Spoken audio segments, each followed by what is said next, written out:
वडोदरा में प्रॉपर्टी के विवाद को लेकर पति ने पत्नी पर जानलेवा हमला किया। इस घटना में पत्नी गंभीर रूप से घायल हो गई, जिसे इलाज के लिए अस्पताल में भर्ती कराया गया है। पुलिस ने आरोपी पति को हिरासत में लेकर जांच शुरू कर दी है।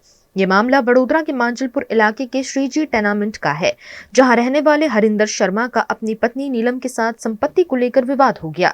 मामूली कहासुनी ने देखते ही देखते उग्र रूप ले लिया और गुस्से में आकर हरिंदर शर्मा ने अपनी 12 बोर की बंदूक से पत्नी पर गोली चला दी। गोली नीलम के कमर के निचले हिस्से में लगी, जिससे वो गंभीर रूप से घायल हो गई।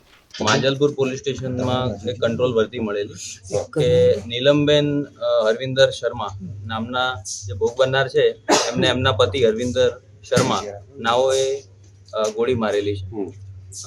આજે હરવિંદર દીનાનાથ શર્મા છે, એમની ઉંમર 77 વર્ષ છે અને નિવૃત્ત એરફોર્સ અને ત્યારબાદ ONGC માંથી નિવૃત્ત થયેલા અધિકારી છે અને એમના પતિ પત્ની બંનેને પ્રોપર્ટી બાબતે ડિસ્પ્યુટ ચાલતો હતો। ઘણા સમયથી એમના ડિસ્પ્યુટ ચાલતા હતા। પોલીસ સ્ટેશનમાં આજે સવારે તેઓ આવેલા અને એમની ફરિયાદ પણ પોલીસ સ્ટેશનમાં લેવામાં આવી।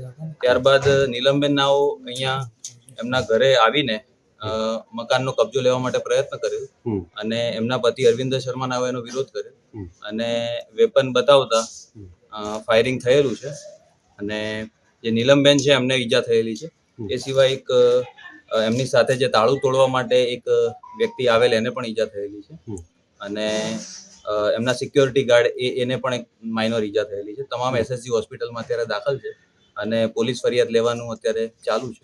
2 થી 3 લોકોને ઈજા થઈ છે હાલ પ્રાથમિક તબક્કે। એક જ રાઉન્ડ 12 બોર પ્રકારનું વેપન છે, જૂનું વેપન છે અને એમાંથી એક રાઉન્ડ ફાયર થયેલું છે।